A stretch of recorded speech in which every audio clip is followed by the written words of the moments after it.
Olá, uma ótima noite para você. Estamos juntos aqui mais uma vez para esta live do Centro Cultural Santa Terezinha do Menino Jesus, para poder tirar todas as suas dúvidas, conversar com você, com a sua família, nesse momento aqui muito especial, com certeza, da graça de Deus, da presença de Deus no meio de nós, e transmitir tudo isso também para você e para a sua família. Nós estamos aqui, mais uma vez, nessa segunda live com os nossos professores, que estarão atuando também na nossa escola, o professor Vinícius Calisto, professora Isabela, também o professor Gabriel, e nós estamos também com o nosso fundador da comunidade Luz da Vida, Luiz Antônio de Paula, e nós já queremos começar esse momento pedindo, Luiz Antônio, que o senhor reze e conduza para nós esse momento de oração.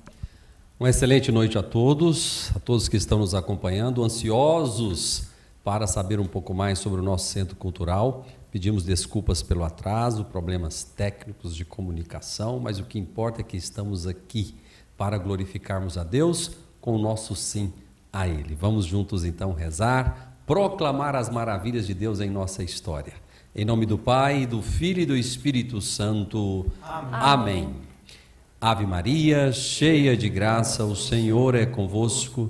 Bendita sois vós entre as mulheres, bendito é o fruto do vosso ventre, Jesus.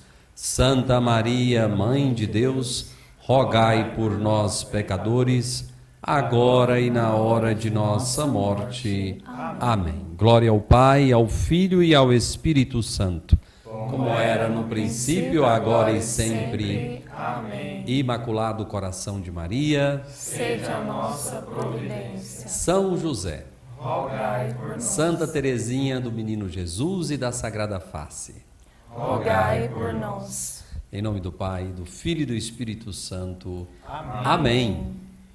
E olha, nós estamos então nessa transmissão aqui pelo canal Luiz Antônio Luz da Vida, você pode acompanhar. Canal do YouTube Luiz Antônio Luz da Vida, também pelo Instagram, @Família Luz da Vida, onde você vai participar conosco, apresentar as suas perguntas, para que nesse momento a gente possa tirar todas as suas dúvidas. Então, lembrando aí, a transmissão é pelo canal do YouTube Luiz Antônio Luz da Vida e também pelo Instagram, @Família Luz da Vida. Que bom celebrarmos, a graça de Deus. Então nós já vamos começar essa live, com muita alegria. E já na última live nós tivemos aí uma dúvida, Luiz Antônio, que o pessoal está aí ansioso durante toda a semana. A gente teve comentários, tivemos várias perguntas a respeito então do local. Então a gente já vai começar pedindo para que o senhor possa revelar, esse local onde será o Centro Cultural Santa Terezinha do Menino Jesus. Mas é no final isso. No final? O pessoal vai ficar ansioso. Não, mas é para ficar ansioso mesmo? Como é que eu vou entregar? Você vai esperar até o final para saber onde vai ser. Uma técnica, né? Não tem sentido um negócio desse. Vamos lá. Como que a gente vai se revelar agora? Se você está curioso, então compartilhe aí, dá o seu joinha ou o seu dislike, faça o que você quiser, mas esteja conosco. Nós vamos falar daqui a pouco onde será o nosso Centro Cultural. Algumas pessoas em offline já sabem, mas a maioria não sabe. Então nós teremos uma grande alegria estar sendo preparado para acolher você, principalmente seus filhos. É claro que o Centro Cultural será um lugar da nossa família. E queremos juntos celebrar e proclamar o poder de Deus em toda a nossa realidade do tempo atual. O Centro Cultural é para verdadeiramente proclamar o senhorio de Jesus Cristo. Então vamos lá, vamos para a pergunta, que é algo muito importante para a base mesmo do nosso Centro Cultural, que será aí a presença das famílias. Então, você que está acompanhando, que é família, que tem todo esse interesse de participar aí conosco desse tempo novo, realmente de uma educação que tem a base, em primeiro lugar, em Deus e também nas famílias. Então, eu queria perguntar, Luiz Antônio, que é algo que o senhor comentava que é bem importante mesmo, como será, então, a participação das famílias? Como será essa atuação das famílias para que possa colaborar, para que aconteça todo esse processo educativo e que ele tenha de fato sucesso, que ele possa acontecer com bastante êxito? Qual que é a importância da família? Muito bem, Érica, mas antes me permita aqui lembrar a todos que hoje é o primeiro dia de inscrição para as famílias, né, se inscreverem, ou melhor, inscreverem seus filhos e também se inscreverem. Né? Exatamente. Então, hoje, dia 17, vamos até sexta-feira. Isso é muito importante para você não perder o prazo. Olha, nós já temos 110 inscritos. Então, corra, porque as vagas são limitadas, porque nós temos uma limitação em sala de aula, no máximo 15 alunos. Então, se você tem interesse de se inscrever no nosso Centro Cultural, educar seu filho diante das artes liberais, se você quer de fato levar a ele uma educação católica, então o Centro Cultural Santa Terezinha é o seu lugar e o lugar dos seus filhos. Luiz, lembrando só que as pessoas podem se inscrever pelo nosso site www.familialuzdavida.org.br. Então nós divulgamos aí o link em todos os grupos, no Instagram, em todas as nossas redes sociais, mas de repente, se a pessoa não teve acesso ainda, pode entrar nesse momento aí no nosso site e fazer a sua inscrição. familialuzdavida.org.br familialuzdavida.org.br. Mas Matheus, Leonan são caras nota 10, né? Com certeza tem um link aí, tá, na descrição dessa live, não é isso? Isso, a gente pode, as meninas estão colocando ali no YouTube o link, né? Pode fazer inscrição nesse momento através do link lá do YouTube. Tá ótimo. Então, muito bem. A família, eu até pedi para a Érica colocar na pauta de hoje, porque, de fato, o nosso processo de seleção é na família. Por quê? O motivo do fracasso da educação, o primeiro lugar é a má formação do professor. Mas caminha junto com essa má formação do professor o pouco esforço do aluno, a incapacidade mesmo do aluno se esforçar, e isso está ligado diretamente à participação da família. Então, onde a família ela não colabora diretamente na formação do aluno, há um fracasso na educação. Então, como nós temos esse interesse, na verdade, esse propósito, esse objetivo de dar o melhor para o seu filho, nós precisamos que você esteja participando ativamente no processo educacional do seu filho. Então, o Centro Cultural vai orientar você. Então, nós teremos um acompanhamento próximo, né? Teremos formações todos os meses, acompanhamento também da família para que ela exerça o seu papel. Todos os estudos mostram que é fundamental que uma boa educação dentro de casa até os 7 anos, tá? Até os 7 anos, para que o desenvolvimento do aluno na escola ou onde quer que seja, ele seja efetivo, ele seja progressivo. Então, é fundamental, Érica, professores que estão aqui, que a família entenda isso e esteja conosco nesse grande desafio. Isso, e para fazer então esse link, eu queria que o professor Vinícius também falasse um pouco a respeito disso, dessa importância da família, né, da sua experiência com relação à educação, a todo o processo educativo, quando a família ela tem um papel realmente dessa forma, ativo, em ajudar, né, os seus filhos. O que o senhor vê? Na parte prática, é muito óbvio, né, assim, que quanto mais próximo os pais estão da educação dos filhos, participam do processo de ensino-aprendizagem, fazem tarefas juntos, estão ali, vão na escola, conversam com os professores, né, a criança ela se desenvolve até porque um princípio da educação é a segurança, né? Então, o educando precisa sentir-se seguro daquele processo. Falando aqui, né, o padre Leonel Franca, naquele livro ali, que tem uma série de formação da personalidade, que é uma série de catequeses que ele deu, formações sobre educação, ele fala que o maior empecilho, a maior barreira para a educação do educando, criança, jovem, enfim, que for, ali, é a incoerência dos educadores. Então, o pai que quer uma coisa, mas ele diz uma coisa e vive outra coisa, né? O professor que ensina algo, mas o exemplo dele é totalmente diferente daquilo que ele ensina. E aí nós estamos aqui falando que os primeiros educadores, né, a gente até citou isso na última live, são os pais. São os pais. Então, os pais eles têm que ser coerentes com aquilo que eles querem com os filhos. Então, eles querem e eles devem viver. Então, no Centro Cultural, a gente vai trabalhar essa coerência. Não tem como de viver uma vida dualista. Um dia eu sou 100% pagão, no domingo eu sou 100% católico. Ou então, enquanto eu estou no Centro Cultural, eu sou 100% católico, e quando eu saio dali, minha vida é uma vida de pagão. Né? Então, não, nós queremos uma educação católica, até porque a educação clássica que nós temos, é claro que é uma construção da filosofia, enfim, mas a maneira que nós temos aqui, o próprio nome Trívio e Quadrívio foi Santo Agostinho que nominou. Então, é uma educação católica. Né? Então, a educação católica ela depende desse exemplo. Essa formação que o Luiz está nos dizendo até os 7 anos de idade, conhecimento simbólico, imaginação moral, ela é dada pelos pais em casa. Como? Como que os pais fazem isso? Aquilo que hoje a psicologia moderna, né, fala, né, estou criando memórias, né? Mas, na verdade, um termo muito para a gente da educação clássica é isso, esse conhecimento na natureza, os animais. Aí não é dar um tablet e mandar o menino ver ali, né? Mas esse aí mesmo, ali, mostrar, viver aquilo. O pai sem celular, né? Porque a gente está falando de celular para as crianças, mas o pai também, no momento da convivência com o filho. Né? Então, o pai, ele é o pai, a mãe, né? Os pais, a família, é essa base para a construção do conhecimento simbólico. É interessante aí frisar o ponto central e que conjuga com o papel do professor, que é a autoridade. Então, o que a gente percebe hoje é que os pais estão com receio, com medo de exercer a autoridade sobre os filhos.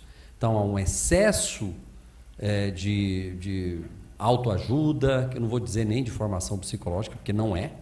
Então, há um certo psicologismo nisso daí.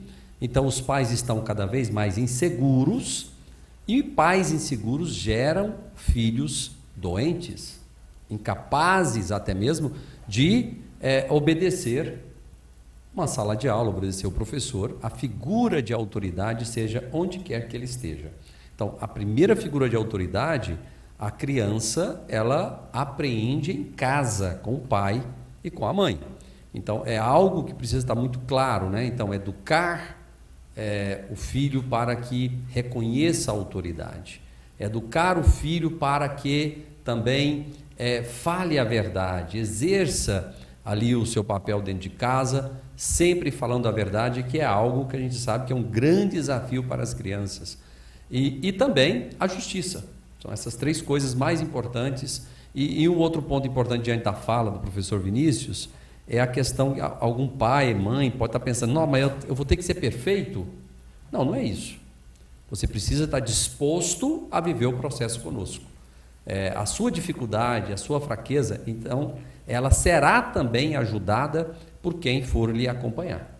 Isso é importantíssimo. A humildade, a verdade, não precisa ter receio, né? Fale a nossa entrevista é para saber das suas dificuldades, da sua disposição de progredir no conhecimento de si mesmo, no conhecimento de Deus e principalmente na ajuda ao seu filho. Isso, e Luiz, o senhor falou um pouco, né, sobre a questão da entrevista. O pessoal também tem feito muitas perguntas a respeito disso, né? Como que se dará essa entrevista e o procedimento mesmo para a efetivação da matrícula? Desculpe. Com base nos dados que as pessoas que já estão fazendo a inscrição, nós já vamos fazer uma pré-seleção para a entrevista. Então, os casais ou pessoas capacitadas irão concluir a entrevista, porque o próprio cadastro que ela preencheu já vai nos dar muitas informações. Sim. Então, nós vamos concluir essa entrevista e ver a disposição dessa pessoa ou desta família de fato, cumprir o seu papel diante desse processo de educação do filho. O que é importante é o comprometimento e a disposição de seguir naquilo que todo católico deve viver. Embora a gente sabe que ir à missa não quer dizer que a gente vive ainda a nossa catolicidade. Então é preciso entender melhor todo esse processo e, é claro, a gente está preparado para dar formação exatamente porque sabe que você ainda não está bem formado. Como nós também estamos num processo de formação. Então isso faz parte, nós ajudamos você e essa ajuda você acaba nos ajudando e nós vamos crescendo juntos. Então, enquanto você continua mandando aqui a sua pergunta, as suas perguntas, pelo canal Luiz Antônio Luz da Vida, também pelo Instagram, @família Luz da Vida. Eu vou fazer mais algumas perguntas aqui, professor Vinícius. Estamos aqui para isso. Olha só, o estudo, o ensino no nosso centro cultural, ele será um ensino unificado, né? Essa realmente faz parte realmente da proposta. Então, eu queria que o senhor explicasse um pouco melhor, porque às vezes as pessoas perguntam, como que será esse ensino? Será um ensino normal? Mas, de fato, como que se dará essa unificação dos conteúdos? Por exemplo, na linguagem, nas linguagens, na espiritualidade, na filosofia, como a gente tem estudado, de fato, o importante é ensinar a religião para as crianças. Sim. Mas tudo isso é ferramenta, de fato, todas essas, entre aspas, disciplinas são utilizadas e devem ser utilizadas para que a criança possa ter esse encontro com Deus. Então, como se dará essa unificação? Então, primeiro a gente entender a formação do homem moderno. Então, ele tem a necessidade de ter esses conhecimentos do tempo presente, né? Só que a maneira que nós vamos apresentar esses conhecimentos é diferente de uma escola regular que tem a fragmentação do conteúdo. Então, diante disso, olhando para a educação clássica, que se baseia na pessoa do tutor, que é aquele homem sábio, ou no caminho da sabedoria, que tem o conhecimento das artes liberais, das artes práticas, né? Para que, a partir deste conhecimento, ele possa fazer com que o seu aluno, a criança, o adolescente ali se desenvolva nessas artes. Então, olhando para essa realidade de tutoria, nós teremos em cada uma das nossas turmas a figura do professor regente. O professor regente, né, até a idade de 6 anos, ele tomará conta de todas as disciplinas, da linguagem e da matemática e das ciências naturais, certo? Que aí, no caso, 3 e 4 anos, 5 e 6 anos, depois a Isabela, né, vai dizer melhor para vocês. E a partir dos 7 anos, nós teremos a figura do regente nas linguagens e o regente da matemática. Nós teremos 2 regentes, justamente para passar essa segurança. E aí as ciências naturais, né, o que a gente trabalha como, vamos dizer assim, não só a ciência natural, mas também a ciência humana, da história, da geografia, estará dentro da linguagem. E aí o professor regente, com todo o conhecimento, professores capacitados, que ao longo do tempo vem estudando, vem trabalhando, vem se formando, tem esse conhecimento. E da onde que nós vamos tirar esse conhecimento? Claro que dentro também daquilo que cada criança precisa saber em cada idade. Então, um termo técnico para todo mundo entender, tem um currículo. Só que nós vamos tirar esse currículo da onde? Olhando para as grandes obras, que apresentam verdades universais. Nós não vamos simplesmente apresentar um conhecimento racional. Nós vamos apresentar esse conhecimento simbólico, as coisas pelo símbolo. Formar o imaginário da criança para que quando ela chegue no conhecimento racional das coisas, ela já tenha toda uma formação interior, né? Para que o intelecto dela possa abstrair as verdades de todo esse conhecimento simbólico que já está ali no imaginário dela, na memória dela. Então, a dúvida que fica sempre: meu filho vai saber ciência, vai saber história, vai saber geografia? Vai. Isso é tranquilo, né? Então, um exemplo básico que agora me veio na memória, né? Eu pensando aqui. Nós vamos pegar um verso ali, né? Da oração Ave Maria Estela, né? Ave estrela do mar, ave tão bela. E aí, então, pegar ali, em cima do conhecimento né, que é a saudação à Nossa Senhora, foi escrito lá no século XVI e tudo. Mas o que é essa estrela do mar? E ali explicar as navegações na Idade Média, como que eles se encontravam no mar, falar, e ali a gente já pode partir para as estrelas. Aí a gente já entra ali, né, com a Via Láctea, o Olavo Bilac, e trabalhar com as crianças a Via Láctea. Então, em cima das grandes obras que apresentam verdades universais, e não verdades, né, não conhecimentos temporais que são feitos para serem esquecidos, porque as verdades universais, elas são eternas, elas são sempre as mesmas e dentro da cosmovisão daquilo que Deus criou, a ordem do universo. Enfim, então nós dentro de cada turma, teremos sim o conhecimento próprio para cada idade, mas só que dentro das grandes obras, para formar o imaginário das nossas crianças, dos nossos jovens, dos nossos adolescentes, para que eles tenham conhecimentos universais, perenes, para toda a vida, para que ele possa ter o encontro com o fim último dele, que é Deus, né? A felicidade, a contemplação da verdade, o amor pelo belo. Então, veja, é interessante isso que o professor colocou, mas às vezes quem está nos acompanhando ali, ele deve estar pensando assim, ele está pensando no currículo. Né? O que ele está acostumado é com o currículo. E é interessante a gente deixar claro qual que é o propósito do Centro Cultural. É uma restauração do patrimônio cultural ou do capital cultural que nós estamos perdendo. Então, o que é educar alguém de verdade? Então, quando se fala, por exemplo, de educação clássica, pensa assim, nós vamos voltar lá para o período da Grécia e nós vamos caminhando ali para a Idade Média, Antiguidade, Idade Média, e vamos pegar aquele estudo e trazer para a realidade de hoje. Não, não é bem isso. A educação do homem é única.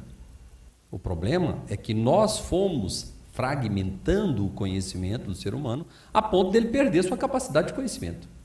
Então, quando se fala, nós falamos aqui na live passada sobre a paideia, né? Que é a paideia grega. Então, a paideia grega é o referencial daqui do Ocidente, então, onde inicia o homem, né, na formação do que ele é. E artes liberais, artes que formam o trivium e quadrivium, são liberais porque são artes que formam o homem livre. O que é essa liberdade? É quando o homem, de fato, pelo conhecimento de todas as coisas, ele alcança a sabedoria. Esse é o homem livre. Só que muitas pessoas, inclusive essa linguagem que você falou, que eu estou falando aqui agora, são linguagens novas, que ele não tem conhecimento. Então ele vai precisar ser formado também. Então pai, mãe vão precisar serem formados nesse conhecimento, que é o trívio, que é o quadrívio, como que ele será aplicado. Você tem uma noção, até hoje não se tem na história uma sistematização do trívio. Não tem. Então ninguém nunca encontrou como que o trivium foi, como ele era ensinado de forma sistematizada. Por quê? Porque no trivium a figura central é o professor bem formado. Então esse é o nosso grande desafio, né, professora? Né, professor Gabriel? Então assim, esse é o nosso grande desafio. Agora, a gente sabe que o professor ele não é formado só estudando, ele é formado ensinando. Então, a proposta do Centro Cultural é o desenvolvimento máximo de professor, de aluno e da família. O que você acha, professor Gabriel, disso? Eu concordo plenamente e até levando em consideração a matemática, né, os nossos pais também têm que estar atentos, porque a maioria dos pais também deixam a matemática só para o professor. Mas eu falo para vocês que chegou a hora de vocês, pais, família, estarem junto conosco para aprender a matemática também, né? Porque o nosso aluno, ele vai chegar em casa, ele vai ter que ter um momento de estudo. E nós, professores, provavelmente não estaremos lá na casa do aluno. Quem terá que dar, né, essa ajuda serão os pais. E é para isso que o nosso fundador está falando, que também haverá uma formação, né, em toda essa questão para os pais também. Mas vocês podem ficar tranquilos, né? Na live anterior eu falei que nós vamos desmistificar a matemática, porque tem como ela ser fácil, simples e bela, né?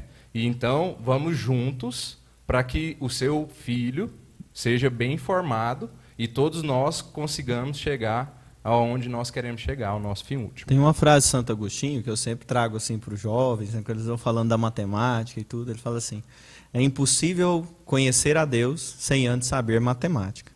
Matemática é padrão, né? Ela mostra aquilo que existe uma lógica nas coisas, né?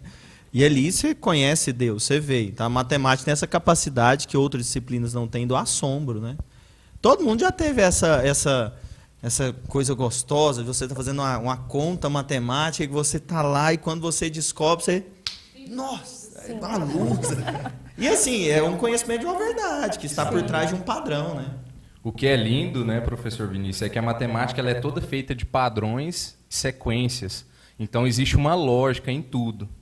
Portanto, como o senhor falou, quando o aluno descobre esse padrão, é um despertar. E a gente trazendo para a vida espiritual é a mesma coisa. Quando a gente tem uma verdade de fé, é um despertar na nossa alma. Então, a matemática, sim, já começa a desenvolver o nosso aluno, a nossa criança, para ele também ter essa lógica de despertar dentro dele a verdade revelada. Sim, é importante, inclusive, perceber a relação que tem com a música, a matemática. Então, a aritmética com a música, a geometria com a astrologia, que formam o quadrivium. Então, há uma relação entre essas ciências matemáticas. Então, por isso nós vamos ter a música, vamos ter a boa formação na matemática, entendendo que a nossa formação ela é cíclica. Luiz Antônio, como é que será aplicado, ou como serão aplicadas essas artes liberais? Elas são aplicadas de forma cíclica e linear, de acordo com a faixa etária e com o aprendizado do aluno. Então, o que a gente pretende é que o aluno vá progredindo na sua faixa etária e progredindo também no conhecimento. Então, nós queremos chegar a um conhecimento médio em cada faixa etária, procurando sempre elevá-lo a um nível maior. Então, esse desafio, todo o centro cultural, ele tem como proposta chegar nesse ponto de desenvolvimento cada vez maior do nosso aluno. E isso é importante que os pais entendam, é importante também que os professores entendam. Então, os nossos professores estão tendo formação já constante durante todo o ano. Aliás, essa formação será sempre, não será só durante o ano. Então, os nossos professores têm que ser professores diferenciados, porque eles não podem simplesmente ir lá dar aula e voltar para casa. Eles precisam entender que eles vão ter que se formar. Então, nós vamos ter a música, vamos ter também o latim. É importantíssimo, né? Nós queremos ali ter um método de imersão e depois partir para o método gramatical. Então, e quanto mais o aluno tiver essa familiaridade com o idioma, mais ele vai conseguir desenvolver melhor no método gramatical. E essa é a nossa finalidade, nosso objetivo também com o latim. Entender o latim também como essa língua lógica, né? A gramatical é mais para essa parte, né? Isso. Então, veja que a primeira coisa que a gente tem que entender é que o nosso aluno ele tem que entender bem a própria língua natural. E a partir daí, ele vai desenvolver toda a sua capacidade também nos outros idiomas. Então, é um grande desafio, nós temos certeza disso. Desafio para os professores, para os pais. Os alunos é que vão colher os mais belos frutos disso. E o senhor dizendo, até partilhando com uma mãe, né? Ontem mesmo, um dos princípios mesmo da educação clássica é a vida em comunidade, né? E muitos dos projetos que surgiram pelo Brasil, começaram de uma iniciativa e depois se tornaram comunidade. Nós estamos começando da maneira mais plena, mais correta, que é a vida em comunidade. Então, nós temos todo o apoio, todo o aporte da comunidade família, Luz da Vida.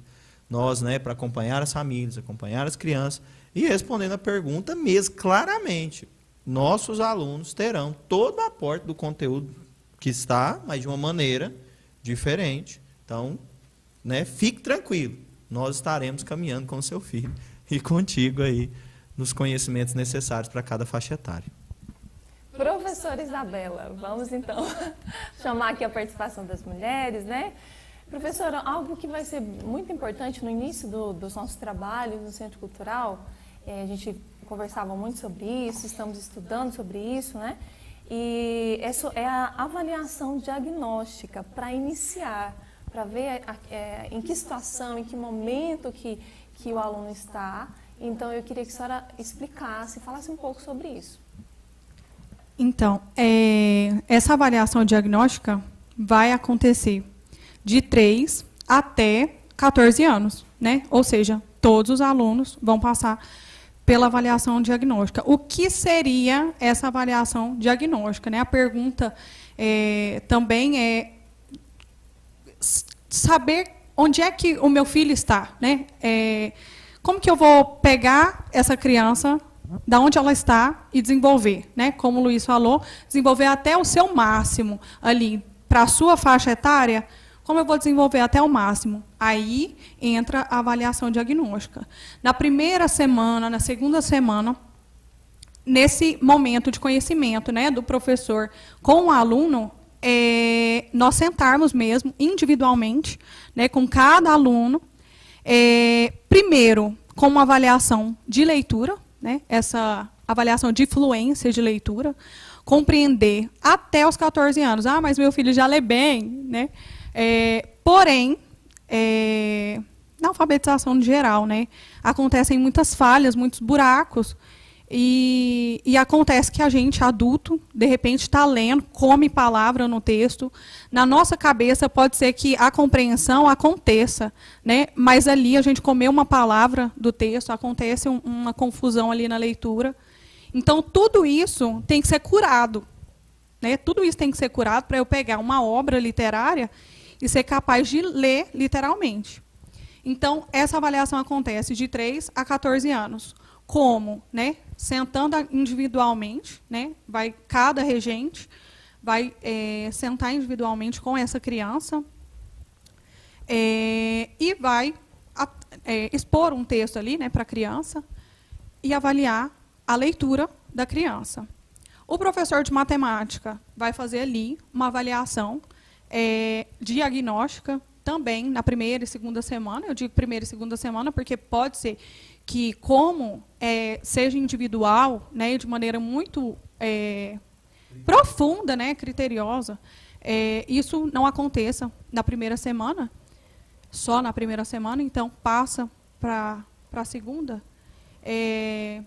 Também na matemática, e não só, né, nas outras áreas. Então, eu pego uma criança, vamos supor, de 9 anos, ela deveria ter já um conhecimento geral de sistema solar. Então, eu trago aqui todas as crianças de 9 anos e descubro quem é que realmente sabe sistema solar. Né? Porque o pai falar assim, o meu filho estudou sistema solar o ano passado, não quer dizer que a criança saiba sistema solar. Então, a avaliação diagnóstica ela vai existir para que a própria criança nos diga o que ela sabe. Né? E é até um ponto muito importante desse desejo nosso, desse anseio nosso, né? De que a criança leia e não só compreenda, e não só decore aquele texto, mas que, se a gente perguntar profundamente o que você consegue enxergar desse texto, ela consiga fazer isso que o Vinícius falou. Enxergar geografia, enxergar história, enxergar ciências, enxergar, né, o universo que existe ali dentro daquele texto. Então, a avaliação diagnóstica vai servir para isso. Né? Em primeiro lugar, para a gente conhecer o aluno que está chegando para nós, né, seja do homeschooling, seja de outra escola. Né? Então, nós vamos conhecer aquele aluno, ter o conhecimento daquilo que ele está trazendo, e tendo um ideal. Né? A partir da avaliação diagnóstica, nós teremos um ideal, que é o máximo do aluno. Né? Igual o Luiz falou, em cada faixa etária, as crianças sabem isso. Então, nós temos um ideal. O ideal será alcançado, né? Se Deus quiser. Isso mesmo. Então, quero convidar você a continuar mandando aí a sua pergunta e também compartilhar essa live, enviar o link do Instagram, também do YouTube, para todas as pessoas que têm interesse em educação, que possam também participar aqui junto conosco. Então, vamos para a primeira pergunta, para as pessoas que estão aqui participando, né, com a gente. Então, olha só, a primeira, eu já posso responder aqui, né, que é da Itatiana, que ela está perguntando como que faz para conseguir preencher a ficha de inscrição no nosso site www.familialuzdavida.org.br. Então, nesse momento, você pode clicar lá e já fazer a sua inscrição agora, tá bom? Então, vamos lá. Pergunta do Sancler de Paulo. Ele está querendo saber o seguinte, professor Vinícius. Como será a parte da educação física nesse grande projeto educacional? Muito bom, meu amigo Sancler, jogador de vôlei. Então, nós vamos trabalhar o desenvolvimento corporal como um todo da criança. Então, não pensar, muita gente pergunta muito sobre psicomotricidade. Vai ter, claro, mas a psicomotricidade é um método. Ela não é o fim da educação física, né? Da criança conhecer o seu corpo, desenvolver o seu corpo, trabalhar a sua capacidade e autonomia corporal. Então, as nossas crianças precisam ser fortes. né, fisicamente fortes. Então, nós vamos trabalhar, claro, nós vamos trabalhar com jogos, brincadeiras, esporte, né, essa competição sadia. Então, nossas crianças serão estimuladas e trabalhadas. Até porque, antes em si da educação clássica, nós temos como preparação para a educação clássica 3 pontos, que é a música, que o Luiz já citou, a ginástica, que hoje a gente chama de educação física, né, e a piedade, a religião. Então, a educação física, ela é parte essencial.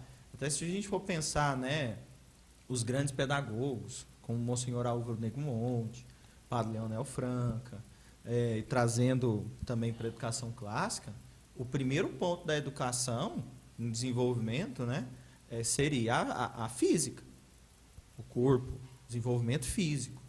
Então, eu vou trazer até uma discussão aqui no meio. Eu fiz educação física, né, cursei, fiz no meio da Universidade Federal e tudo mais.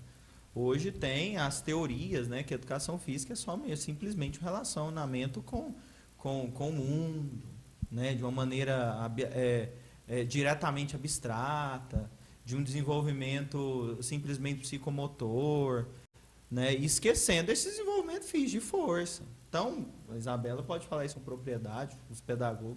A grande dificuldade para a alfabetização é que a criança não tem o controle do core, que é a musculatura central. O abdômen é flácido, a coluna, ele não consegue sentar, ele cai, ele vai pegar num lápis, ele não tem força, não tem desenvolvimento. Aí eu quero aproveitar e falar da importância da família. Sim. Por que hoje está cada vez mais difícil a educação física nas escolas, né? Porque o videogame, porque o celular, porque a Netflix, ela vem sendo a principal diversão das crianças. Sim. Se você desliga a TV, o filho pode estar chateado por um instante, mas depois de 5 minutos ele começa a arrumar brincadeiras. É impressionante isso.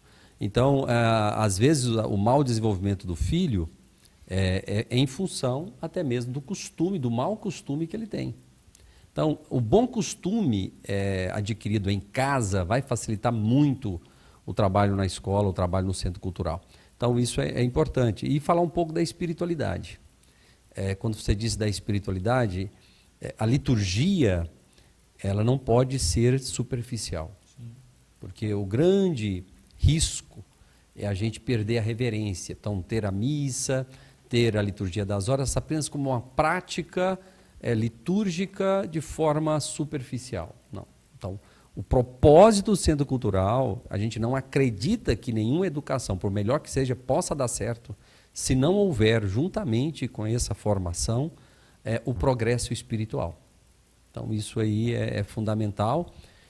Também a educação física, aí, no sentido de levar o aluno a poder também colocar a energia que ele tem, desenvolver o melhor da sua energia, de forma canalizar, ordenar sua energia para o bem.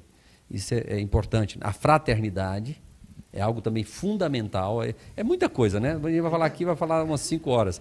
Mas, resumidamente, é um ponto, professor e professores aqui, e o pessoal de casa que está nos acompanhando. A questão da fraternidade é algo fundamental, porque a gente percebe quando a educação ela é num nível elevado, mas sem uma espiritualidade progressiva, entra o orgulho intelectual. É onde a gente pode, como eu disse até na live passada, começar a gerar monstros, porque não é o nosso objetivo. Então, sim, o progresso espiritual e o ponto, né, de interseção aí que vai fazer esse link para evitar o orgulho intelectual é a fraternidade. Não apenas no sentido de convivência, mas no sentido de doação.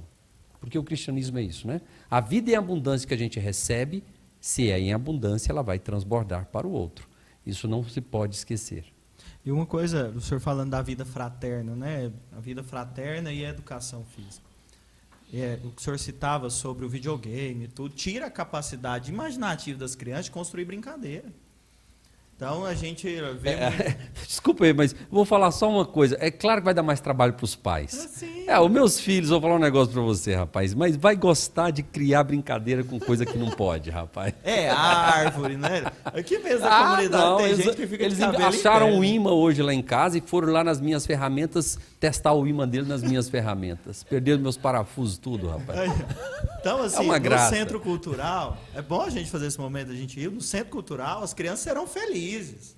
Então, através desse envolvimento físico, nas aulas de educação física, essa criação desse conhecimento corporal, físico, da brincadeira mesmo, eles vão brincar, eles vão correr, né? Eles vão, diante daquilo que é possível, né? Moral do cristianismo, vão rir um do outro, né? Então, eles vão brincar. A educação física ela é essencial para o desenvolvimento moral, né? Para o próprio desenvolvimento intelectual e para o desenvolvimento espiritual. Capacidade mesmo da criança se portar de joelhos para rezar o terço, participar bem da missa. Tudo isso também é educação física. E, né, o senhor falava, a gente ia brincava, lembrava aqui de Dom Bosco, né? Santidade e alegria. Então, os nossos filhos, no desenvolvimento deles, eles vão brincar, eles têm que brincar. E não é só os pequenos, não. Os mais velhos também. Eles vão jogar bola, né? Na graça de Deus, nós vamos ter a equipe do Centro Cultural. Nós vamos jogar, vamos disputar partidas, seja no futebol, seja no vôlei. Nós vamos fazer esse desenvolvimento também, que é importante, né? Essa conquista, Com certeza. luta. Então, vai ser assim um trabalho. Se depender do professor Vinícius, vai ser top, né, o O negócio. Sancler, vou contratar o Sancler, meu auxiliar no vôlei. Agora, uma coisa aqui que eu vou colocar aqui rapidamente o descanso que os pais têm quando o filho está na frente da televisão, do celular, ele é falso. E o prejuízo disso ele vai ver, infelizmente, depois de um bom tempo. Então, é melhor você cansar agora com seu filho, descobrindo o que está ao seu redor e dando mais trabalho a você, sim, do que depois você ter dores de cabeça incuráveis. Hoje é um convite para os pais já começarem a ter uma vida ativa, né? Sim, Exatamente. Isso aí. Rapaz, eu tô com 53 anos, tenho uma vida ativa, rapaz. Então, eu só não me arrisco jogando bola mais, mas tudo bem. Vamos lá. Professor Gabriel, ele joga bola? Sim, jogo bola, jogo vôlei, né? Faço academia também e eu tava até querendo propor aí pro professor Vinícius pra gente fazer um futebol americano. Será que vai dar certo? Eu apoio. Quem sabe a gente faz uma atividade na chácara, né? Porque tem que ser um espaço grande, né? Fantástico. Na chácara a gente pode fazer uma atividade. Mas no dia a dia vai ser o futebol até pelo ambiente, né? Então tá quase chegando a hora, Érica. Você tá esquecendo de falar o lugar, Érica. Exatamente. Ô, Érica, Aguarda não aí. pode que daqui a esquecer, o povo tá pouquinho- querendo saber. Daqui a pouquinho, vai deixar mais um pouquinho pro daqui a final, pouco, né? tá terminando, então, né? Daqui a 10 aguarde aí. minutinhos a Mas gente tem fala. perguntas aqui, Luiz Antônio, Então, tem vamos lá. perguntas ainda, vamos lá. Daqui a pouco você fica sabendo onde vai ser esse local que foi tão cogitado durante essa semana, né? Então, tem mais uma pergunta aqui, que é da Luciene. Ela diz o seguinte, Luiz Antônio: serão selecionados alunos onde apenas um dos pais são convertidos ou o critério de seleção é que ambos sejam? Não, veja bem, a questão é o comprometimento. Se um dos pais ele tem essa disposição e o outro não tem, o que a gente vai procurar é que pelo menos não atrapalhe. Porque geralmente o que não tem, ele não vai à missa. Ele não reza. Sim. Então é preciso o pai participar. A entrevista tem que acontecer com os dois. Então o compromisso tem que ser dos dois. Se não tiver o compromisso dos dois, ou pelo menos o pai ou a mãe que não tem esse compromisso católico, se comprometer a pelo menos não atrapalhar, não vai ser possível, infelizmente. Porque isso não vai ter como.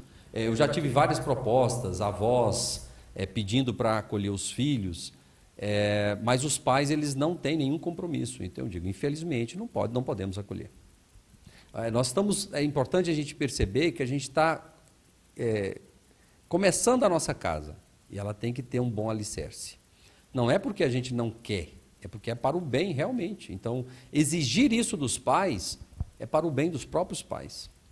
Até porque se você só coloca o seu filho querendo que a escola resolva o problema do filho, não vamos conseguir resolver. Isso é importante. Certo. Professora Isabela, explica um pouco para nós como, a pessoa pergunta aqui, né? Não colocou o nome. Será até que série o Centro Cultural? Dessa forma. Como será? Igual eu falei, né? Começará com 3 anos de idade e esse ano, né, Luiz? Até 14 anos de idade. O que é importante aí, deixa eu ajudar a Isabela nesse sentido, porque a pessoa está acostumada com o ensino infantil, fundamental, 1 e 2 e ensino médio. De fato, o próprio Trivium, ele contempla isso também. Então, não quer dizer que não tenha a formação básica, não tenha a formação de preparação para o próprio ensino médio, que seria a partir dos 15, 16 anos. Então, nós vamos seguir, porque isso é o que sempre ocorreu. O grande problema é que, com a fragmentação do ensino, a pedagogia adotada hoje tornou os pais muito inseguros. Para eles tem que ter 20 matérias para o filho, senão ele não está seguro. O que a gente vai fazer, inclusive, nesse primeiro ano, formar seu filho no máximo que ele possa alcançar. Possivelmente o ano que vem, além de ter o que os pais estão acostumados a chamar de ensino médio, nós vamos também formatar a nossa educação dentro das idades, não mais por faixa etária, no sentido de 2 faixas etárias, como está sendo agora no acolhimento. Então, se nós temos hoje faixa etária de 7, 8 anos, o ano que vem nós teremos de 7 e de 8 anos. Então, esse ano, de fato, é um ano de fundação, de preparação, para deixar a criança no nível elevado, até para os que chegarem, eles também buscarem esse nível mais elevado. Entendendo que o ensino médio que nós teremos o ano que vem, só é possível para quem já está na escola. Tá? Acolher pessoas que vêm de fora no ensino médio não vai ser possível. Por quê? Porque ela tem que ter uma preparação mínima, porque ela vai ter uma formação densa no Trivium, no ensino médio. Uma outra pergunta, não sei se tem aí, sobre o Enem, sobre o vestibular, né? Então, eu vou adiantar aqui. Então, a preocupação dos pais também hoje é com o mercado, né? O que não vão fazer? E nós não podemos ignorar, porque uma pessoa vai viver de quê? Embora não possa ser refém do dinheiro, isso é todo ser humano, dinheiro não traz felicidade. Ele pode ser meio, nunca fim. Tem muita gente aí que tem dinheiro e que não consegue ser feliz. Mas não podemos ignorar que o bem-estar da pessoa é fundamental para que ela se desenvolva, inclusive, o seu grau máximo de sabedoria. Aristóteles já falava isso. Então, o que nós vamos fazer? Intensificar a formação do Trivium, ali na idade do ensino médio, e no último ano, a gente espera que o aluno esteja no seu nível máximo de capacidade de compreensão dentro da sua faixa etária, e o último ano ele será preparado para Enem, para vestibular, numa formação também intensa. Tá? Então, ele vai ser preparado, mas já vai ter uma base sólida. É o que a gente quer fazer, quer preparar o seu filho para isso. E dando esse aporte vocacional, né? Então, se a gente fala de Enem, a gente não tem que pensar só se ele vai fazer um curso que vai dar mais dinheiro. Não, diante da vocação dele. Então, ele vai ser preparado para viver a vocação muito bem dele. lembrado, muito bem lembrado. Porque o que a gente... a proposta nossa é de que, desde ali, o que seria o final do ensino fundamental, a gente começar a trabalhar a vocação do aluno. No sentido de, não um sentido vocacional religioso apenas. É geral. Pode ser que ele descubra a vocação para a vida religiosa. Mas a gente sabe que a maioria não será para a vida religiosa. Então nós temos que prepará-lo para a vida como cidadão, que vai influenciar o mundo dentro da sua fé católica, como também família, ou como até mesmo um celibato consagrado secular, vivendo no mundo. Mas para isso, ele precisa estar bem formado. É o que a arte ou as artes liberais propõem. Trazer essa liberdade ao homem, ou seja, o homem livre é capaz sim de mudar o mundo. Vamos falar um pouquinho da matemática? O professor Gabriel trouxe até algumas coisas aqui que ele vai mostrar. Então a gente queria saber, quando o professor começa, né, ele fica bem entusiasmado. A gente que gostaria de saber, professor, qual que é esse diferencial desse método Singapura? Por que a importância de utilizar esses materiais? Fala um pouquinho para nós sobre isso. Então, hoje eu trouxe aqui um ábaco e também um material dourado, né? E vocês podem ver que eu estou conseguindo pegar nisso aqui. Então, isso aqui é algo concreto. E o método Singapura, ele contempla primeiramente o concreto da matemática para depois a gente ir para as imagens e para depois ir para o abstrato. O que não acontece hoje no ensino regular, que vai direto para o abstrato. Então, com o método Singapura, a matemática que nós vamos ensinar para o seu filho, ele vai conseguir pegar esse instrumento que eu chamo de ábaco e fazer tranquilamente todas as 4 operações. É o básico, e as escolas de hoje, infelizmente, não ensinam. Quando seu filho pegar isso aqui e entender como é que funciona as 4 operações, daqui a pouco ele não vai precisar mais disso e vai fazer tudo rapidamente na cabeça. Então, assim, eu lembro que há um tempo atrás, quando a gente ia no mercadinho, o seu João dava conta de fazer conta de cabeça rapidamente. E hoje, nossos alunos, e até alguns de nós mesmos, não conseguem mais. Mas é por quê? Porque os alunos de hoje não têm uma vivência concreta. E quando eu trago esses instrumentos, Érica, né, o material dourado, o ábaco, né, todo o Lego que a gente vai trazer para o aluno, nós vamos fazer várias atividades de forma concreta, com recicláveis, com tampinha, com garrafa, nós vamos criar coisas também, a matemática vai ficar muito mais enraizada e muito mais simples e fácil de compreender e se calcular. Gabriel, concretamente, 23 vezes 15, ensina aí, vamos lá. Então, 23 vezes 15, né? Eu vou pegar o material dourado aqui para mostrar para vocês. Não sei se vai conseguir focar, mas aqui, ó. Aqui nós temos uma dezena. E uma dezena é o quê? É 10, né? Uma dezena é 10. Não, fala aquela sua frase. Responde comigo, 10. Tem que ser sua frase tradicional. Tem que ser igual eu sou. Que é isso? Os pais querem. Então vamos lá, gente. Isto aqui é um material dourado e aqui tem uma, fala, dezena. Dezena. Aê, muito bem. Olha, tá vendo? Meus alunos são maravilhosos. Uma dezena quer dizer que nós temos 10 unidades, certo? Eu vou pegar outra dezena, 2 dezenas, nós teremos 20. Isso aí, muito bem. Meninos aplicados, né? Só que eu vou mostrar para o meu aluno que quando eu faço isso aqui, eu tenho 10 por 10. E quando eu tenho 10 por 10, eu tenho uma multiplicação, que são 10 na vertical, 10 na horizontal. 10 por 10 me dará um 100. Certo? Então, eu acabei de mostrar para o meu aluno que 10 por 10 é 100. Ok? Então, ok. Já foi 10 e 10. 10 de um 15, 10 do 23. Certo? Sobrou 13 e sobrou 5. E aí eu vou mostrar com outros materiais dourados, que eu não trouxe o suficiente para a gente fazer, que ele vai conseguir conceber rapidamente que 23 vezes 15 dá 345. De forma sem precisar ficar lá, sobe 1, 9 fora. Na época do meu pai era o tal do 9 fora.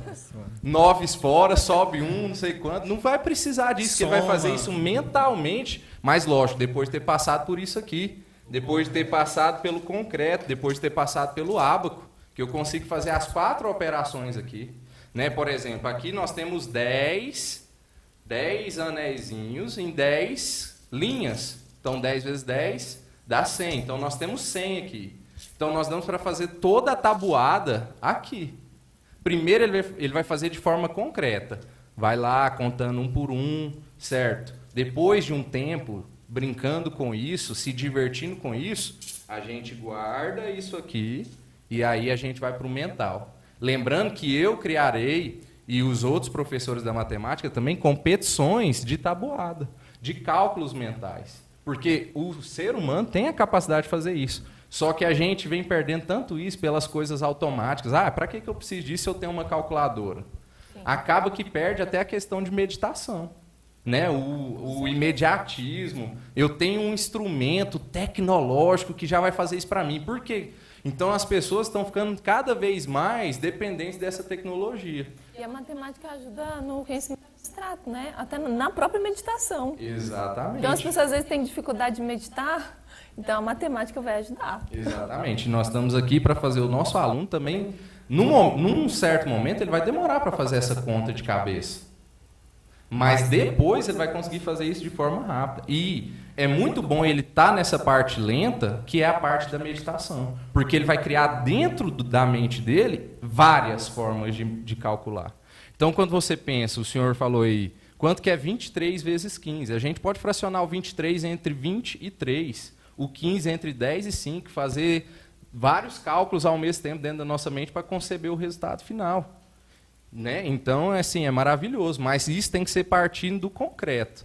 Né? Porque aí, a partir do concreto, que é uma coisa palpável, vai ficar mais fácil para partir para o mental, que é o abstrato. A gente que está acostumado com calculadora, vê o Gabriel falando, né? E a gente pensa, eu não estou entendendo nada, eu não estou entendendo nada. Só que uma criança que ela pega e tem a oportunidade de começar desse jeito, né? A gente pode ver nos nossos meninos, né? Que a gente começou desde pequenininho com Singapura. Eu vejo o Gregório, que tem 6 anos, fazendo conta mental, que eu fico assim, gente, nem eu, rapidamente, assim, ele faz conta mental rápido. Porque começou aí, ó, nos bloquinhos. Aí eu pegava, de repente, não tinha, né, materiais chiques, mas eu colocava canetinha, a gente separava giz de cera, lápis, o que tinha lá, para fazer essa parte do concreto. E aí perceber que o negócio dá certo mesmo. Dá certo que a gente viajou, né, juntos aí para Aparecida do Norte, e eu gosto de brincar com as crianças, né? Então eu realmente fiz aí algumas perguntas pro Bento, pro Gregório, e assim, é lindo ver a rapidez. Coisa que às vezes alunos de ensino médio aí por aí não dão conta. Então até hoje assim, ó. Não, ninguém faz isso. Vai pro celular. Não, mas na hora da prova o senhor vê o caboclo de 17 anos fazendo lá. 1, 2, 3, 4. Ah, não. Aí é difícil. Aí é difícil. É. A nossa proposta é totalmente diferente. Os filhos da Isabela têm 8 e 6 anos, né? E já conseguem sem precisar das mãos. Por quê? A Isabela começou com eles pelo concreto, pelas canetinhas, pelo material dourado. E aí depois foi para o Pictório, que ela passou para um caderno, para um livro que tem imagens, né? Pontos ligados, tudo mais. Aí fica muito mais fácil, porque na hora do abstrato é algo assim instantâneo. É claro que a gente vai pegar alunos de diversos níveis, né? Diversos níveis, então a gente vai ter que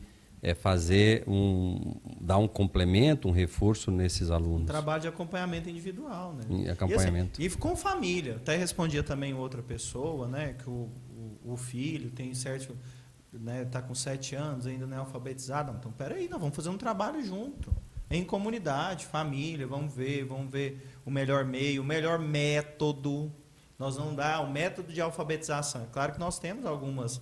Não, vamos utilizar o método fônico, em determinado momento nós vamos silabar a coisa, e ali a gente vai atingir o que é a necessidade. Qual é a necessidade? É a alfabetização? É o letramento? Então, beleza, nós vamos utilizar o que é o melhor método para a criança alcance o seu aqui, máximo. Inclusive, a respeito disso, que diz assim, é do William José. Na formação das turmas haverá flexibilidade em relação à idade. A criança que estiver atrasada poderá ser alocada na turma de uma idade menor e caso esteja avançada, irá para uma turma de idade maior? Como será isso? Bom, veja bem, não é o nosso objetivo.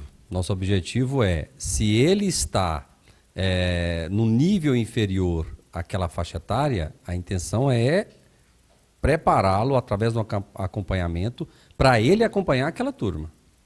A gente foca muito, por isso a gente separou em faixa etária. Sim. Então, essa avaliação que nós vamos fazer não é para colocar uma criança de 10 anos que tem dificuldade numa turma que tem 8.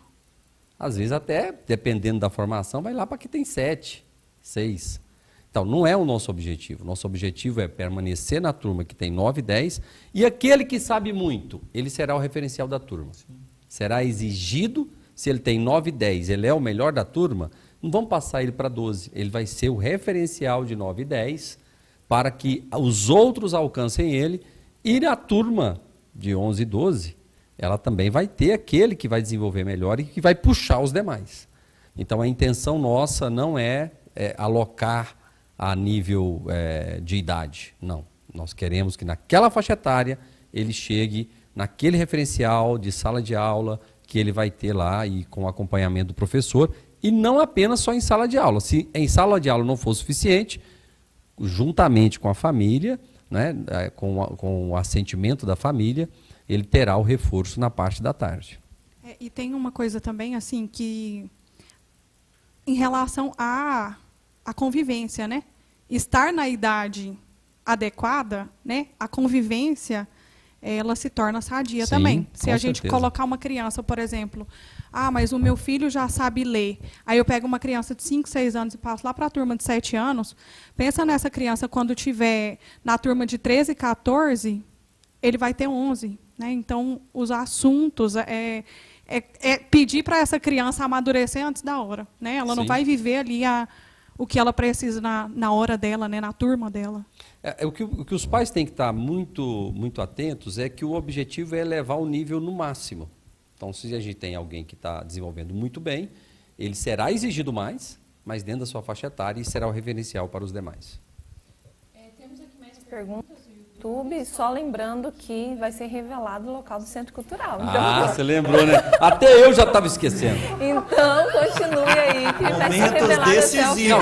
Fique conosco. Se você estava ligado e achou, mas já falou, será? Você que entrou depois do início, mas será que já falou o local? Sim, não, a Érica verdade. não deixou. Falou que é só no final. Daqui a pouquinho, né? Então vamos para a pergunta da Érica Freitas. Ela diz assim: Luiz Antônio, tenho 2 crianças, uma de 5 e outra de 12. Já se chegou ao valor da mensalidade? Sim, nós vamos ter um referencial. Esse valor referencial por quê? Porque exatamente eu mesmo já acolhi vários pais com 6 filhos, né, me procurando e sabendo. O valor referencial é R$800. É um valor médio de todos os colégios hoje, mas isso vai depender. Aquele que pode pagar vai ajudar quem não pode, com certeza. Então, por isso que a entrevista, ela também vai ser importante. Outra pergunta a respeito de uma criança que tem déficit de idade, né? Se ela será mantida em sua turma ou se ela será convidada a retornar para as turmas anteriores e como será corrigida essa falha? Nós já acabamos de responder isso com a pergunta anterior do William José. Sim. É o mesmo caso, né? Então, nós vamos... a intenção não é trazer para a turma inferior, não, de idade inferior, é trabalhar a criança naquela mesma turma e, se ela não acompanhar, dar reforço à tarde para que ela acompanhe. Esse é o ideal. Outra pergunta, também aqui a pessoa diz assim, Jorge de Barros, quer saber sobre a questão da família. Haverá reunião com os pais de uma forma já estabelecida, digo assim, uma reunião para alinhar expectativas, alunos e famílias no Centro Cultural? Sim, nós vamos ter já uma formação no dia 3, que é uma formação para pais e professores, com o professor Robson, e nesse dia nós teremos um primeiro contato com os pais. Eu mesmo, quando eu for a minha fala, eu vou ter a minha fala lá também, será direcionada para os pais. O Centro Cultural poderá contar com capela e adoração durante a semana? Olha, a capela vai ter, e agora tem que ver, porque se o fluxo for muito grande, vai acabar atrapalhando. Então isso vai depender do como a coisa. Se vai lá um pai, eu quero rezar na capela, fica à vontade. Mas de repente chega lá 50 pais. Aí já eu acho que complica um pouco. Então, a princípio sim. A capela é para as pessoas rezarem. Não tenha dúvida disso. Então, mas a gente tem que organizar, tudo tem que ter ordem. A princípio, todos são muito bem-vindos, sempre. Né? E se houver algum tipo de... A gente ordena novamente, né? Se houver um congestionamento, a gente ordena. Um comentário da Maria Luciana, ela diz assim, muito bom, meu filho estudou em escola pública e eu não tive essa oportunidade que está sendo colocada agora, né? E hoje ele está nesse discernimento também entre matrimônio e sacerdócio. Então ela está falando da questão vocacional, né? Da importância diante do Centro Cultural, da educação que será dada, com certeza vai possibilitar esse discernimento na vocação. É importante aqui, a gente falou pouco hoje sobre as aulas em separado, né, para meninos e meninas, que a partir dos 7 anos essas aulas serão em separado. Até exatamente para o desenvolvimento intelectual maior da criança. É claro, vão ter momentos em que eles vão se encontrar. Então, nas festividades, nas missas, nos momentos também em que a gente vai celebrar juntamente com a família. Nós somos uma grande família. Agora, para o estudo, é estudo. E a gente percebe que quando você educa meninos e meninas juntos, cai o nível. Cai o nível até porque há diferença entre o menino e a menina de acordo com as faixas etárias. Então, a nossa intenção não, já será assim em separado para o melhor desenvolvimento, inclusive e principalmente no ensino médio, o que se conhece hoje como ensino médio. É onde, principalmente os meninos, né, têm uma mudança hormonal muito forte. Então, a gente vê que tem um prejuízo muito grande nos seus estudos quando ele não tem esse cuidado especial. A Daniela Tavares, terá escola na parte da tarde? E também a Estela Aquino perguntando se haverá os 2 turnos, matutino e vespertino. A princípio, só matutino. À tarde, a gente quer ter atividades complementares e reforço também para os alunos necessitados. Bom, vamos pensar que a procura é muito grande e que a gente teria que ter 1 ou 2 turmas à tarde. Mas isso, a princípio, não. A princípio, será só na parte da manhã. Então, nós vamos ter muitas salas, né? Vamos falar daqui a pouco do local. Então, eu acredito que na parte da manhã. Tem muitos pais que querem à tarde. Eu tive muito contato com alguns que querem na parte da tarde, o que é raro, né? Mas tem na parte da tarde. Então, esse ano a gente deve funcionar apenas no matutino, até para a gente organizar bem tudo. Talvez o ano que vem a gente possa ter no turno da tarde. A Natália Bernardo está perguntando, as turmas serão de quantos alunos? E se o corpo docente saberá lidar com crianças atípicas? O que ela chama as atípicas é o que chama especiais? Deve ser, né? Bom, hoje é uma realidade. Infelizmente, hoje isso é muito presente, né? A gente não sabe o que está acontecendo direito, né? Infelizmente, a gente até ter os nossos cientistas, né, bem formados pelas artes liberais, até para a gente saber de fato o que está acontecendo.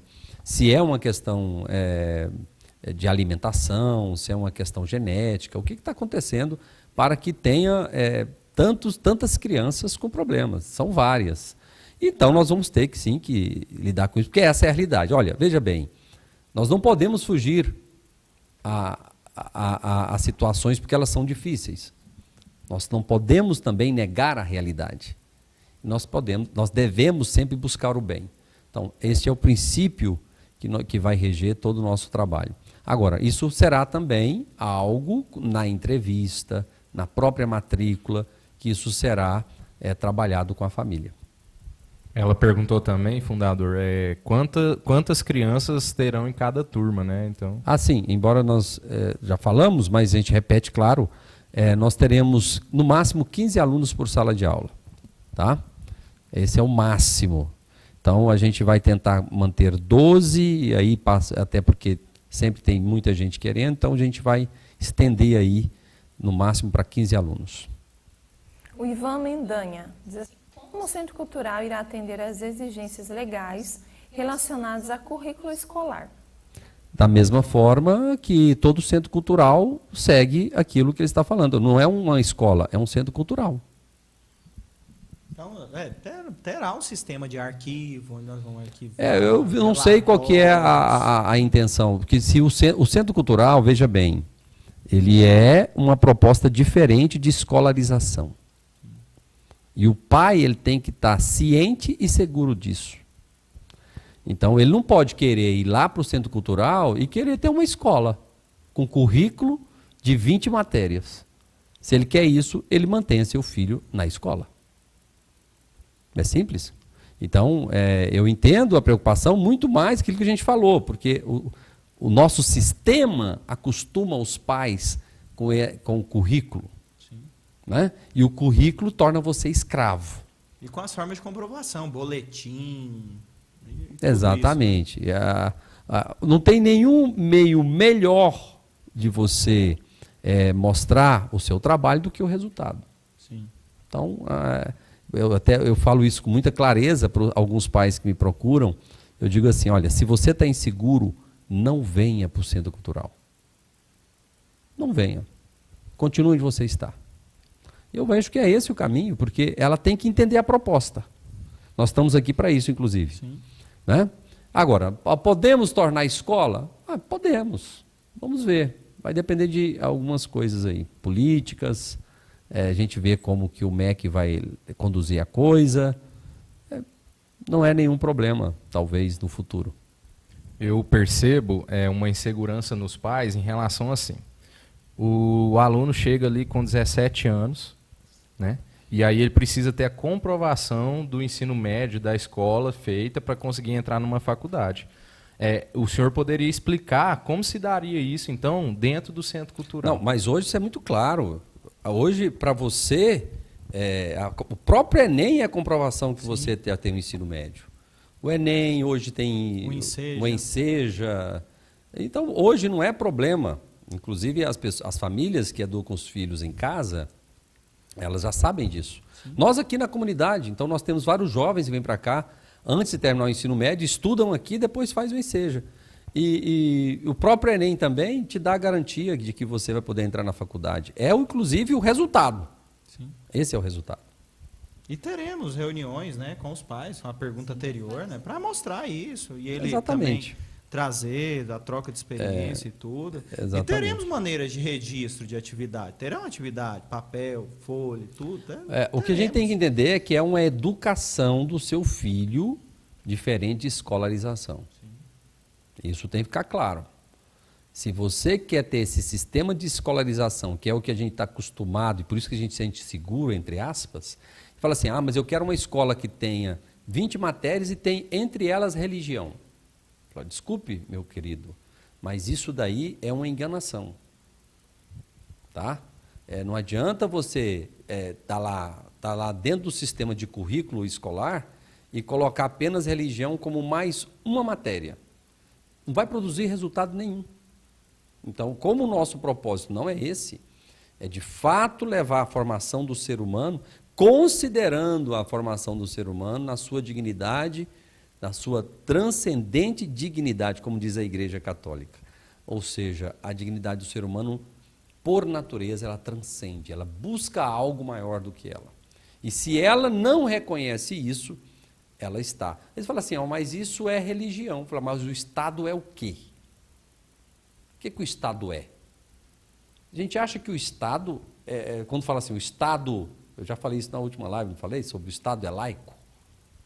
Não, o Estado não é laico. O Estado, ele mesmo é religião. Porque quando ele impõe que você creia nele, ele é religião. Então nós estamos sendo enganados. Deixando de viver a nossa vida espiritual, para viver o Estado. Essa não é a nossa proposta. Eu não acredito nisso. Se eu acreditasse nisso, eu tinha feito escola há 10 anos atrás. Então, a gente só está fazendo agora porque temos a segurança do que nós queremos para o bem, para a salvação, para a perfeição das almas. A Daniele Tavares pergunta, que horas começarão as aulas? Começarão... o horário dos pais estarem lá é 6h30 da manhã. Com a Santa Missa. E com a Santa Missa, que é o melhor e o mais importante horário. Então, 6h30 será o horário de chegada. E vai depender, o ensino das crianças vai terminar um pouco mais cedo, né? 11h50, 11h50. Né? Até 6 anos de idade. E dos maiores até 12h30, né? 12h30. 12h30. Bom, à medida que o mês de fevereiro será um mês de adaptação, já no mês de março nós teremos as atividades complementares, tá? Muitas pessoas procurando balé, karatê, nós vamos ter tudo isso. Xadrez também. Xadrez, né? Muito bem. Então, várias atividades nós teremos. Então, isso pode, de fato, vai acrescentar bastante para a vida do seu filho. Professora Isabela, a senhora que está à frente aí dos trabalhos do ciclo 1, crianças de 3, 4, 5, 6 anos, a gente tem visto aqui na comunidade, mas internamente, uma intensa preparação, né? Então, como que a senhora poderia falar um pouquinho dessa experiência, o que tem acontecido com os professores, com aqueles que vão auxiliar também os professores? Realmente está uma correria. Mas como o Luiz falou, né? De muito estudo. né? E eu estava pensando agorinha sobre isso, né? Sobre esse trabalho, né? De ver também, assim, no rosto de cada um, o esforço e o desejo de que realmente a vontade de Deus se cumpra, né? Igual o Luiz falou, essa é a hora, né, da educação entrar na comunidade. E como as coisas vão caminhando, como o esforço de cada um vai sendo mostrado, né? Aqueles que sabem menos, chega e pergunta para quem sabe mais alguma coisa, né, relacionado àquilo que ele quer trabalhar, e todos assim muito empenhados, né, em não só na educação infantil, né, você perguntou sobre a educação infantil, mas um trabalho no geral, né, todas as idades ali, né, partilhando, um conhece o livro literário, um conhece, já leu, outras pessoas já correndo atrás daquela leitura, né, e sobre essa divisão de menina e menino, né, vendo assim o cuidado de cada um preparando, né, um livro específico para uma menina de 11 anos, né, sobre o que ela precisa também estudar, né, de modo específico. Bom, tá. Então não é uma educação em massa, né? De fato é uma personalização. Então a gente vai pensar em cada aluno vai ser pensado. Nós vamos rezar por cada aluno também, que também é uma das nossas missões, realmente rezar, ensinar essas crianças a rezar, a importância da espiritualidade. Então, com certeza, Isabela, esse momento aqui está sendo também muito especial para nós, né? Não, e isso da vida espiritual, eu estava pensando, né? Esses dias para trás eu estava em casa, e aí, a hora que eu coloquei a Kiara na cama, eu pensei, né? Sobre a vida espiritual mesmo, né? Como a gente que tem Deus percebe Deus em cada coisa, né? Como a gente consegue pegar ali o nosso estudo, né? Hoje a gente teve umas oficinas e a gente deu aula uns para os outros. E aí preparando essa aula, pensando assim, como Deus está em cada coisa mesmo, né?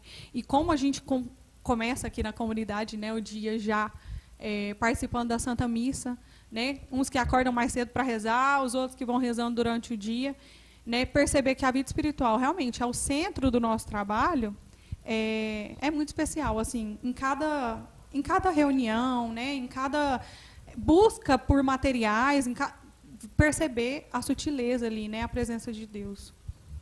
E de fato é uma motivação em levar aquela criança para a perfeita união com Deus, para a perfeição cristã, para uma vida espiritual mais profunda, e até também levar aquela família através da criança. E quem é educador percebe isso, que a criança ela vai levar para casa tudo que ela aprendeu também para os pais. Isso aí hoje na hora do almoço, né? Na nossa vida fraterna, não, no almoço não, no de jejum, né?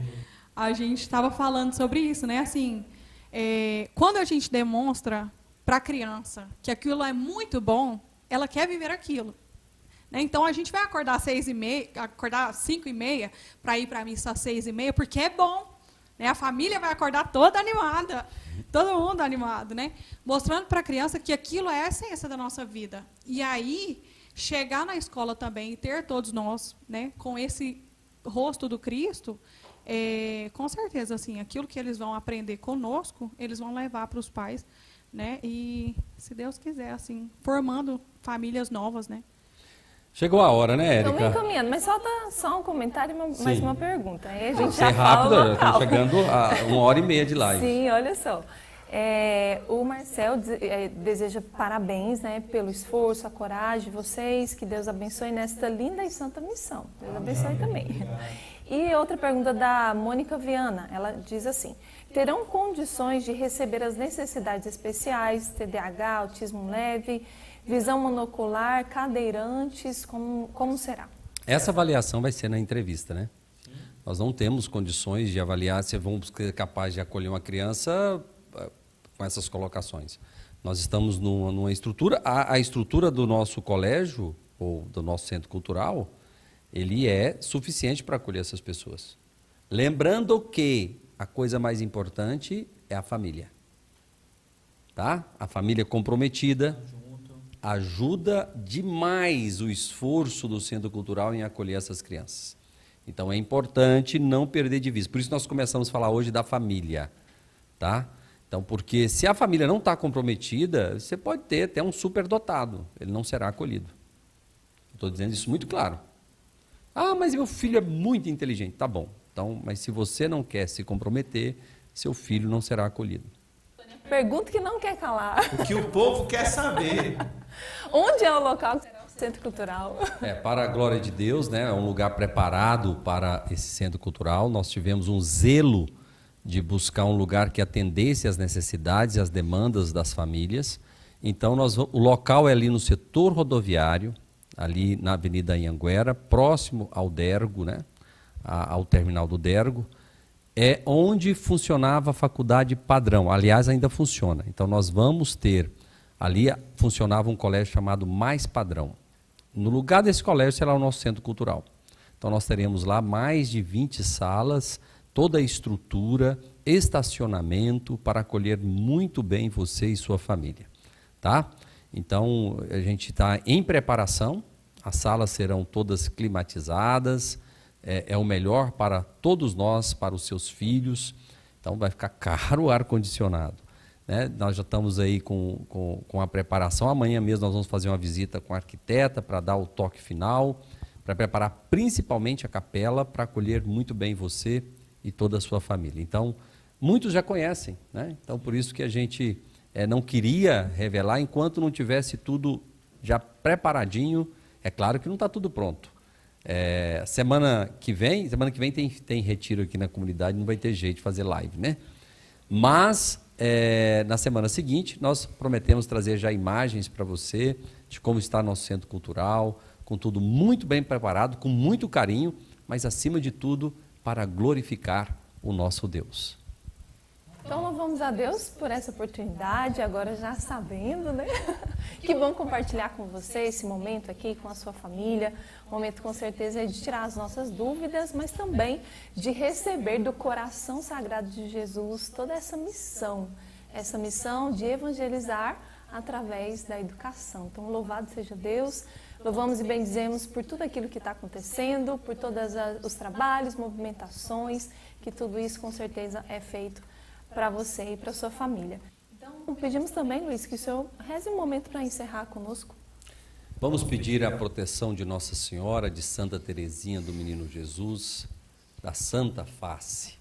Pedir a Deus que nos alcance com a sua bênção, abençoando também todos que estão nos acompanhando, para que impere sempre a divina providência. Em tudo que fizermos, em tudo que pensarmos, nas decisões que tomarmos, seja feita a vontade de Deus.